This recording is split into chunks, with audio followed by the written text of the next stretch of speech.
You heard it earlier. We heard the European Commission President Ursula von der Leyen give an address following the morning's developments. She called on Russia to stop the violence and withdraw its troops from Ukraine.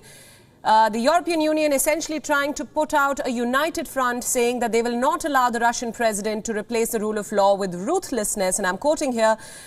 She also said that Ukraine will prevail and they will continue to support Ukraine. How this support will pan out, that was still unclear. There was no mention of military aid going to the country as of now. She did specify, along with the European Union, that the EU will respond in the strongest possible terms, and currently a harsher package, a bigger package of stronger, firmer sanctions is being prepared. And once again, they called on the Russian president to cease these intolerable actions. Meanwhile, evacuations are ongoing of different European nationals from Ukraine after the morning's developments.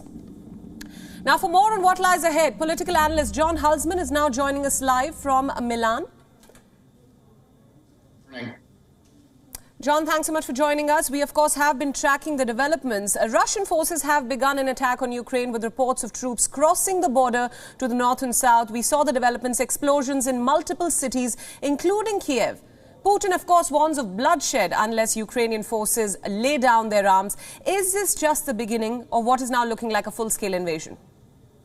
The short answer is yes, that it seems that this morning that the Russian forces have moved both from the north, from Belarus, along with their ally, the Belarusian forces, heading south toward Kiev, and also from the east, from the two breakaway separatist Russian provinces of Luhansk and Donetsk, that they're moving from the east to the west. So this seems to be a broad-based attack. Russian missiles immediately took out military infrastructure, including along air bases for the Ukrainian Air Force, and took out border selections. And as you said, did hit cities already with missiles. So this is just the beginning. Right. You say this is just the beginning. We've been seeing weeks of hectic diplomacy between the West and Russia, primarily led by the United States. Different European leaders have tried to negotiate and deplore Russia essentially to scale back. Has the West, primarily led by the United States, failed to deter Russia despite weeks of diplomacy, threats of sanctions, meetings and conferences at the highest level? Yes. I mean, when I'm listening, I listen to the platitudes from the European Union right now, and all I could say is this is what comes from, for 30 years, not having an army, not spending any money on defense, from taking a holiday from history, for spending 1% on defense and counting on the Americans to defend you. You now don't have an army, and Vladimir Putin makes it clear that if all you have are carrots and there are no sticks, you better live in a world populated by rabbits. And Vladimir Putin is not a rabbit. This is the problem. The best play possible are severe sanctions on Russia. The Russians have to take all of Ukraine if that's what they want to do. It's an immensely large country. There will be partisan and guerrilla warfare, which can help be financed by the United States and the Europeans. Sanctions on the SWIFT system to keep the Russians out of dollarization would really hurt them. Sanctions on the oligarchs around Putin would really hurt them. And stopping Nord Stream definitively so Russian gas doesn't flow to Europe because of their suicidally silly energy policy where they become dependent, particularly Germany, on natural gas. You do that, you play for time, and you hope the Russians get bogged down. But if Europe doesn't have an army, they're learning the world is not a debating society. Right, John, that actually brings me to my next question, the question of military aid. We're talking about sanctions, threats of harsher sanctions, but will it be effective in deterring Russia? It doesn't seem to have worked so far, as we've seen. We, in fact, earlier saw the Ukrainian president clearly say that if the West believes that Russia is at its door to invade, why is it not being allowed to join NATO? Will sanctions be sufficient? Can we expect some kind of military deployment from Europe and Ukraine? No, there'll be no military deployment. Ukraine is not a member of NATO, and I'm glad it's not a member of NATO. I feel for the Ukrainian people, but Ukraine is not defensible. It doesn't have rule of law, endemic corruption, shaky democracy. NATO is the most successful military alliance in history because it has a coherent group of democratic countries who believe in rule of law. Putin is taking advantage of that gray area that Ukraine is an ally, but not a member of NATO, to attack it. But the bottom line is that Putin won't dare lift a finger to attack a NATO country, and that is the difference, and that is the tragedy that we see unfolding. But I'm awfully glad Ukraine isn't a member of NATO. NATO should be about providing security for members who already have these things in place and not providing security for unstable states that can't. It's a tragedy for Ukraine, but this is a great example that NATO expansion should not proceed willy-nilly, that NATO is what matters and not any other individual country. Right. We're also seeing a lot of global leaders. We just heard the Australian Prime Minister also say that evacuations of Australians from Ukraine is underway. The European Commission President also said the same thing. The US has promised further consequences. What can the West do to stop Russia from invading further? Well, I mean, I think you hit the nail on the head when you say provide more military aid. The United States certainly is. Ironically, idiotically, the Germans are not. The Germans get all high-minded and say we don't provide military aid into conflicts when they've been providing military aid into the Middle East for decades. So this just doesn't wash. They're not providing aid because one-third of all German natural gas comes from Russia. And I think we have to lean on the Germans hard to allow military aid. And Europe must do it as an EU and individually. And the United States must provide Javelin anti-tank missiles as they have, and more aid, and help the partisans and the resistance to the Russians grow, and put these sanctions in place. And then you have the basis to a strategy. This is an immense country that will fight back. The western part of the country is strongly pro-European. Set up a resistance, give them weapons, give them money and wherewithal, and sanction Putin and let time take its course. This worked with the Mujahideen in Afghanistan, and partisans can work again in Ukraine. But Europe has to get serious about history again. Right. We're also getting reports that the shelling has led to at least 7 casualties in Ukraine. The Russian president said that he has no plans of invading Ukraine. Even after this morning's developments, he continues to say that he has no intentions of occupying Ukraine. What are his intentions then?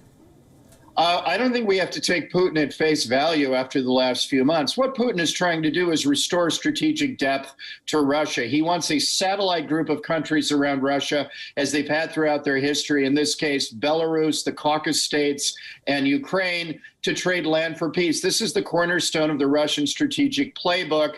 This is, people say this is 19th century diplomacy. No, this is diplomacy. This is strategy. This is a guy who understands the military tool for power. It's ruthless, it's odious, but it's not irrational. What's irrational are the Europeans not having an army. What's irrational is the Europeans having an energy policy that's centered on Russia. And I think the time is to awaken. Europe has immensely more economic wherewithal than Russia. And if we put serious sanctions on Putin, help finance a resistance in the west of the country, in the long run, this can turn against Putin and be the graveyard of Putin's premiership, his presidency, but only if we act in a coherent way now and the Europeans wake up about history.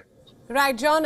Russia's defense ministry claims to have neutralized Ukrainian military air bases and its air defense system. This is yet to be confirmed, but what can be said about the situation on ground as of now? The key thing right now, and yes, I read that report too, and it's unconfirmed, but seems to be so. There's smoke coming out of the Ukrainian air bases. But the reality, this is going to be a ground war. The Russian strength has always been their army, not their navy, not their air force. So the Russian military is significantly better than it was in 2008. But also the Ukrainian military is significantly better since 2014, when the Russians were involved in invading the 2 eastern provinces. So on the ground, the Russians have a couple of weeks before the spring to move their tanks, move their artillery, move their heavy armor. And then spring comes, the ground thaws, and it turns to mud in Ukraine, and things get very difficult. So the Russians have to move. If they're going to do a broad-based attack, they need to move fast. And so the key is watching the next week or so. If the Russians push forward, then a resistance in the west is the best strategy. If the Russians bog down, they're in real trouble. Right. US President Joe Biden says that the world will hold Russia accountable over its attack against Ukraine. He warned that the attack will cause catastrophic loss of life. What could this entail? How will this lead to a rise of geopolitical tensions? Well, because at last, I mean, the danger is that this is pushing Russia and China ever closer together, which is the one strategic alliance in the world that can upend the order that we all believe in, of the democratically induced order led by other great powers such as India, Japan, the Anglosphere, the English-speaking countries, the EU, and the United States. The one great danger is that this throws those two countries together in a revisionist way to try to upend the order in both Asia and Europe. And that's what we have to watch for. That's the great danger moving forward. That is the geostrategic challenge of our age. Right. We're obviously seeing casualties being reported as we speak. At least 7 people have been killed. Those are the reports that we are getting. How do you see this crisis unfolding in the days to come? The European Union has already tried to show a stand of unity. They keep saying they stand with the people of Ukraine. But do they really? And that's a big question. Well, I always, again, words are great, and Europe is a great debating society, but what foreign policy is run by is blood and treasure. Do you have a military? Do you have economic wherewithal? Those are the two instruments of foreign policy, and as much as that they're laughed at by postmodernist Europeans, they have been the tools of diplomacy since Athens and Sparta. This is unchanged. And so the reality here is Europe has to put draconian sanctions with the United States in coordination with our allies on Russia now, on the oligarchs around Putin, on the SWIFT banking system to de-dollarize the Russian economy, which will help bring its one-trick pony economy to its knees, and get rid of Nord Stream and immediately change its energy policy and arm the Ukrainians. If all that happens quickly, then I believe the rhetoric. Until then, the jury is out. Right. Before we wrap up our discussion now, we're actually showing our viewers right now visuals of the jam-packed streets in the Ukrainian capital, Kiev, right now. Traffic is completely choked. Multiple vehicles on the road, as we can see. Traffic seems to have come to a standstill after recent developments. Now, coming back to you, John, I want to understand how all this will play out going forward. You mentioned the strategic alliance between Russia and China. What about other players? Do other smaller countries in the region also have to be worried about a Russian attack?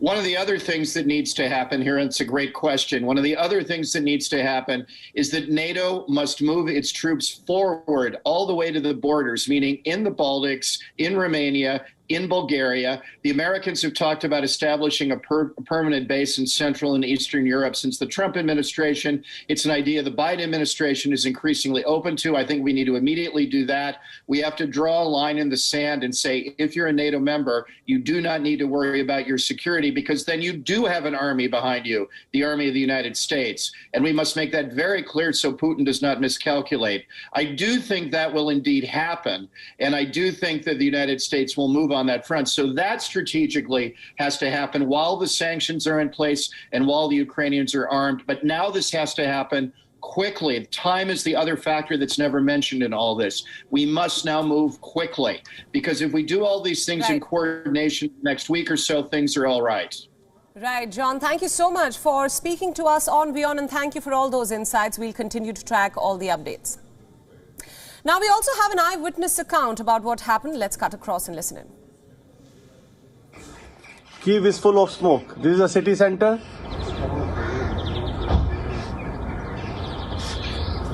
Every 5 minutes, bomb is dropping by Russian army.